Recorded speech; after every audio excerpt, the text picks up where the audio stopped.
एक ऐसा चेहरा जिसका नाम जुबा पर आए तो आपके सामने एक मुस्कुराता चेहरा नजर आने लगे। एक ऐसा चेहरा जो पीढ़ी दर पीढ़ी हमारे दिलों पर राज करती रही। आज बात करने वाली हूँ उस अदाकारा के बारे में, बात करने वाली हूँ हम सब की फेवरेट मधुबाला जी के बारे में। हेलो दोस्तों, मैं हूँ आपकी यूट्यूब सखी सारिका और आप सुन रहे हैं रील रिकॉल। 14 फरवरी वैलेंटाइन डे, प्यार का दिन, 1923 एक अदाकारा का जन्म हुआ। नाम रखा गया मुमताज बेगम दहलवी। दिल्ली में इनका जन्म हुआ था। पिता दिल्ली में रिक्शा चलाया करते थे। दिन बहुत ही गरीबी में बीत रहा था। एक रोज एक फकीर ने इनका हाथ देखकर कहा कि ये लड़की दुनिया में नाम, शौहरत, पैसा, इज्जत सब कुछ कमाएगी। इसके पास बस एक चीज की कमी होगी और वो है इसकी उम्र। बहुत छोटी उम्र है इसकी। पर ये बात कौन जानता था कि एक दिन उस फकीर की बात सचमुच सच हो जाएगी। 10 साल की थी वो जब एक कंपटीशन में वो रेडियो पर गाना गा रही थी। जिस कंपटीशन को जज करने के लिए बम्बई टॉकीज के मैनेजर चंदू शाह आए हुए थे, उन्होंने बेबी मुमताज को देखा और उन्हें वो बहुत पसंद आई। जल्द ही बम्बई टॉकीज एक फिल्म बना रहा था बसंत, जिसके लिए उन्हें एक बच्ची की जरूरत थी और उन्हें मुमताज की याद आई। उन्होंने मुमताज को दिल्ली से मुंबई बुलाया। वो मुंबई आई, उन्होंने उस फिल्म में काम किया और उन्हें 150 रुपए मिले। इस फिल्म में काम करने के बाद वो वापस बम्बई से दिल्ली लौट गई। ये फिल्म सुपरहिट रहा। जल्दी बम्बई टॉकीज एक और फिल्म बना रहा था और बम्बई टॉकीज की मालकिन देविका रानी को बेबी मुमताज का काम बहुत पसंद आया था और उन्होंने वापस बेबी मुमताज को मुंबई बुलाया। इन्हीं दिनों चंदू शाह और केदार शर्मा एक फिल्म बना रहे थे जिसकी हीरोइन थी बेगम पारा और कमला चैटर्जी। कमला चैटर्जी केदार शर्मा की वाइफ थी। जब फिल्म शुरू हुई तो कमला चैटर्जी बीमार रहने लगी। एक वक्त ऐसा भी आया कि उन्हें अपनी मौत सामने नजर आने लगी। तब उन्होंने अपने पति केदार शर्मा से ये वचन ले लिया कि अगर मेरी जगह किसी और को लेना ही पड़े तो बेबी मुमताज को ही लेना। केदार शर्मा ने वचन दे दिया। पर जब केदार शर्मा को बेबी मुमताज को लेने की बारी आई तो चंदू शाह ने कहा, तुम्हारा दिमाग खराब हो गया है। 14 साल की बच्ची को तुम हीरोइन की जगह लेना चाहते हो, ये नहीं हो सकता। पर केदार शर्मा और चंदू शाह में इस बात को लेके काफी अनबन होने लगी। केदार शर्मा अपने बात पर खड़े रहना चाहते थे क्योंकि वो अपने वचन को निभाना चाहते थे। आखिरकार ये कंपनी, चंदू शाह ने कहा कि मेरे पैसे जितने भी लगे हैं इस फिल्म में वो मुझे वापस कर दो और इस फिल्म से अलग हो जाओ। तब केदार शर्मा ने अपनी पत्नी के गहने गिरवी रखकर 7,500 रुपए चंदू शाह को वापस रखकर ये दोनों अलग हो गए और तब उन्होंने एक नई कंपनी फॉर्म की, ओरिएंटल कंपनी, और इसी के अंतर्गत उन्होंने ये फिल्म बनानी शुरू की। फिल्म का नाम चेंज करके उन्होंने नील कमल रख दिया। फिल्म के हीरो राज कपूर जी थे और हीरोइन मधुबाला जी। राज कपूर जी ने जब पहली बार मधुबाला को देखा तो उन्होंने कहा, सचमुच खुदा ने उन्हें फुर्सत में बनाया है। ये वो फिल्म थी जब बेबी मुमताज का नाम मधुबाला रख दिया गया था और हम जिन्हें मधुबाला के नाम से ही जानते हैं। ये फिल्म सुपर हिट रही। पर इसके बाद कुछ और फिल्में आई जो कि इतनी चल न सकी और जल्द ही 1949 फिल्म आई महल। अशोक कुमार फिल्म के हीरो थे और इस फिल्म के बाद मधुबाला जी ने कभी पीछे मुड़ के नहीं देखा। वो हर किसी नौजवान के दिल की धड़कन बन चुकी थी, हर डायरेक्टर की पहली पसंद। इस फिल्म की बात करते हुए राजकुमार केशवानी ने अपनी किताब दास्ताने मुगले आजम में लिखा है, झूले पर झूलती हुई एक शोक हसीना बार बार पास आकर ओझल होती। वो पारीनुमा सा चेहरा अशोक कुमार के साथ साथ जमाने के लिए भी एक तलब, एक प्यास बन गया था। इस फिल्म के बाद मधुबाला किसी भी फिल्म के सफल होने की गारंटी बन गई थी। न्यूयॉर्क के एक आर्ट मैगजीन के फ्रंट पेज पर मधुबाला जी की एक बड़ी सी तस्वीर छपी। हेडलाइन था, the biggest star in the world, जो बर्लिन हिल्स में नहीं रहती। आर्टिकल के अंदर कुछ इस तरह लिखा गया था कि हॉलीवुड में बहुत सारी अभिनेत्रियां हैं पर उनमें निष्ठा नहीं है। वहीं दुनिया के दूसरे कोने में एक ऐसी अभिनेत्री है जिनमें निष्ठा हावी है, जिसकी सुंदरता हम सब के दिल को दीवाना बना सकती है। हॉलीवुड के फेमस स्टार फ्रैंक कापरा एक अंतर्राष्ट्रीय फिल्म सम्मेलन में शामिल होने के लिए इंडिया आए। डीके करंजिया उनका इंटरव्यू ले रहे थे। उनके हाथ में एक मैगजीन था। मैगजीन के फ्रंट पेज पर मधुबाला जी की तस्वीर थी। उस तस्वीर को देखकर कापरा ने पूछा, क्या ये लड़की सच में रियल में देखने में इतनी ही खूबसूरत है? तब करण जिया ने कहा कि ये रियल में देखने में इससे भी कहीं ज्यादा खूबसूरत है। तब कापरा ने कहा कि उनके साथ उनकी एक मीटिंग फिक्स किया जाए।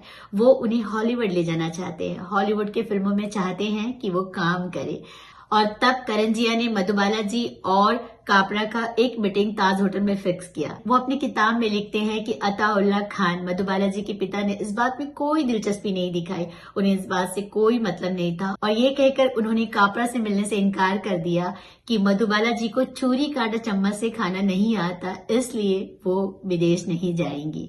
बात मधुबाला जी की सुंदरता की हो रही थी। मधुबाला की सुंदरता का जादू ऐसा था कि उनके साथ काम करने वाली हीरोइन, उनकी कॉम्पिटिटर भी उनके इस हुस्न के जादू से बच न सकी। अपने जमाने की फेमस एक्ट्रेस बेगम पारा कहती हैं कि अगर सुबह सुबह मधुबाला जी का चेहरा देख लो तो पूरा दिन खुशनुमा हो जाता था। उनके चेहरे में वो बात, वो ताजगी थी। और बॉलीवुड के एवरग्रीन एक्टर देव साहब ने अपनी किताब रोमांसिंग द लाइफ में उन्होंने कहा है कि मधुबाला जी इतनी खूबसूरत थी मानो ओट्स की पहली बूंद, पहली किरण। उनके चेहरे में वो बात थी। वो एक जगह लिखते हैं कि मधुबाला जी के चेहरे पर हमेशा मुस्कान रहती थी। वो इतनी हंसा करती थी कि जब वो हंसना शुरू करती थी तो रुकती ही नहीं थी। यहाँ तक कि सेट पर जब वो हंसना शुरू करती थी तो डायरेक्टर सारी लाइट्स बंद करके चाय का ऑर्डर कर दिया करते थे। सब इंतजार करते थे कि मधुबाला जी कब अपने हंसी पर काबू पाएंगी। वो इतनी खुश मिजाज थी। अब बात करूंगी उनकी लव स्टोरी की।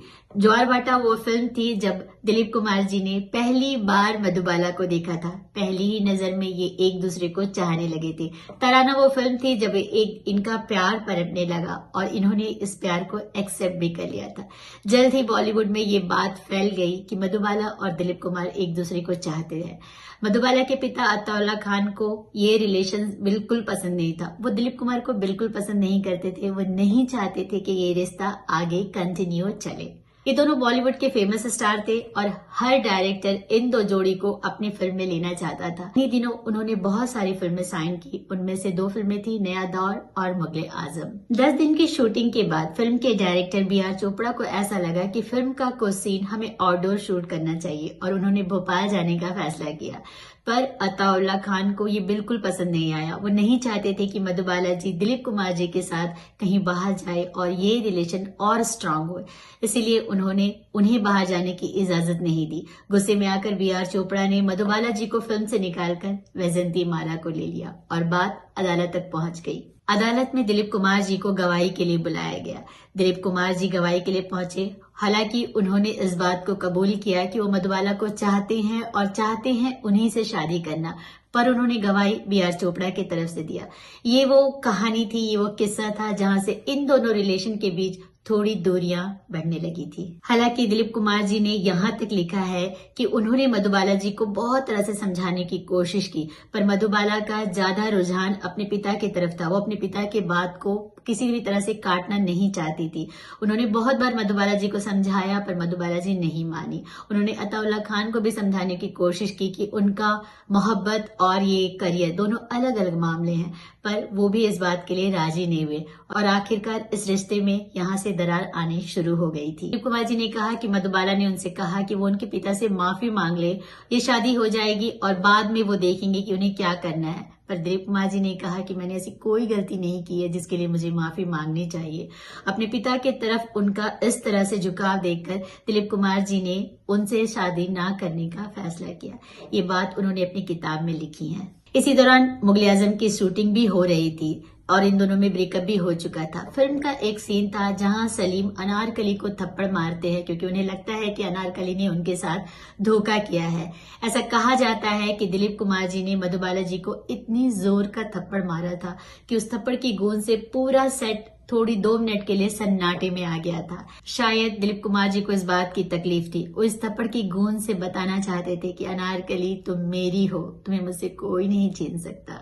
और अब बात उनके मैरिज लाइफ की। मधुबाला के दिल में छेद था और इस बीमारी का उस दौर में कोई इलाज नहीं था। वो प्यार से टूट चुकी थी और इस बीमारी ने उन्हें पूरी तरह से बिखेर दिया था।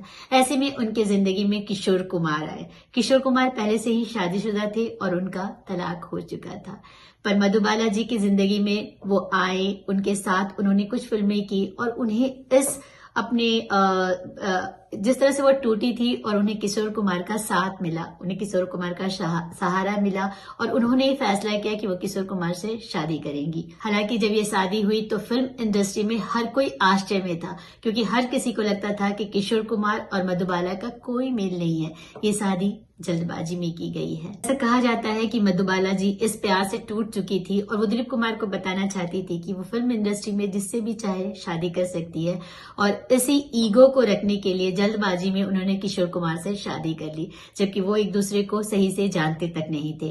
किशोर कुमार, मधुबाला जी और मधुबाला के डॉक्टर, ये तीनों शादी के बाद लंदन पहुंचे मधुबाला जी के इलाज के लिए, जहां डॉक्टर ने कहा कि इस बीमारी का इलाज उस दौर में मुमकिन नहीं है। वो 1 साल भी जी सकती हैं, वो 10 साल भी जी सकती है। और बड़ी ही बेउम्मीद होकर वो लंदन से लौटी। जब इंडिया आई थी उनके पास कोई उम्मीद नहीं था, फिर भी वो काम करना चाहती थी और उन्होंने अपने बचे हुए फिल्मों को पूरा करने का सोचा और उन्होंने किया भी। मधुबाला जी ने अपनी सारी फिल्मों को पूरा करने की का सोचा। बात मुगले आजम की करूंगी। इस फिल्म का एंड का बहुत सारा सीन उन्होंने अपनी बीमारी की हालत में शूट किया।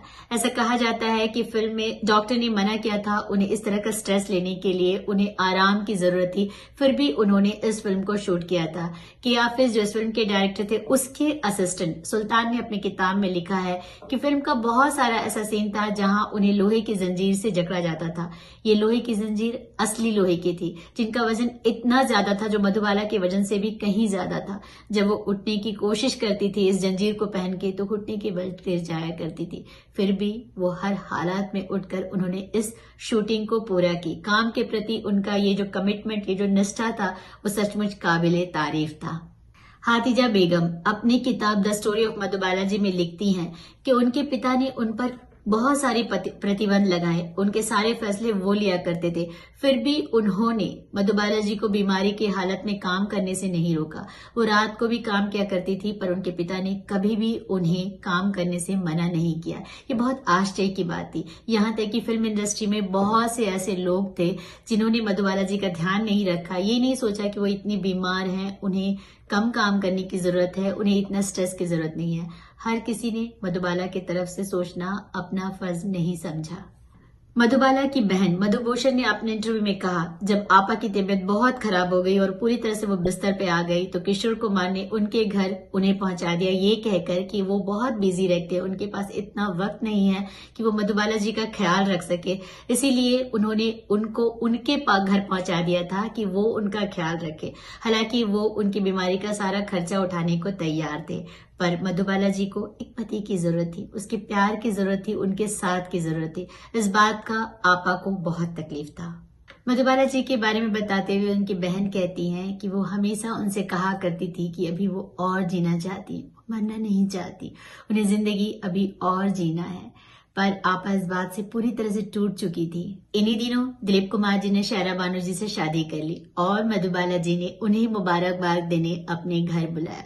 दिलीप कुमार जी उनसे मिलने गए भी। अपनी बायोग्राफी में उन्होंने लिखा है कि जब मैं उनसे मिलने गया तो बीमारी के हालात में भी उनका चेहरा दमक रहा था। वो उतनी ही खूबसूरत लग रही थी, उतनी ही गर्मजोशी से उन्होंने मेरा स्वागत किया था। मधुबाला जी ने उनसे कहा कि आखिर मेरे शहजादे को उसकी शहजादी मिल गई। अपने दिल की बात कहते हुए मधुबाला जी ने उनसे कहा कि वो और जीना चाहती है, वो वापस फिल्मों में काम करना चाहती है। बात को दिलीप कुमार जी बड़े ही टूटे दिल से बताते हैं कि मैंने बहुत ही उदास मन से उनका हौसला बढ़ाया, उन्हें हौसला देते हुए कहा कि तुम ठीक हो जाओगी और जल्द ही हम दोनों एक साथ एक फिल्म में काम करेंगे। ये मधुबाला जी और दिलीप कुमार जी की आखिरी मुलाकात थी। अपने 36वें जन्मदिन के 9 दिन बाद 23 फरवरी 1969 मधुबाला जी ने जिंदगी से हार मान ली। उन्होंने जिंदगी से लड़ना छोड़ दिया और हमेशा के लिए अपनी आंखें बंद कर ली। वो इस दुनिया से रुखसत हो गई। उनके आखिरी सफर में उनके साथ किशोर कुमार, अशोक कुमार, उनके आखिरी सफर में किशोर कुमार, अशोक कुमार, कमाल अमरोही शामिल हुए थे। जब इस बात की खबर दिलीप कुमार जी को मिली तो वो गोपी फिल्म की शूटिंग कर रहे थे, वो मद्रास में थे। अगली ही फ्लाइट लेकर वो बम्बई पहुंचे, पर जब तक वो बम्बई पहुंचे तब तक मधुबाला जी को दफनाया जा चुका था। वो एयरपोर्ट से सीधा कब्रिस्तान पहुंचे।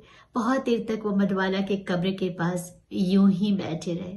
अब न बातें थी, ना शिकायत, बस था तो एक अधूरी सी मोहब्बत।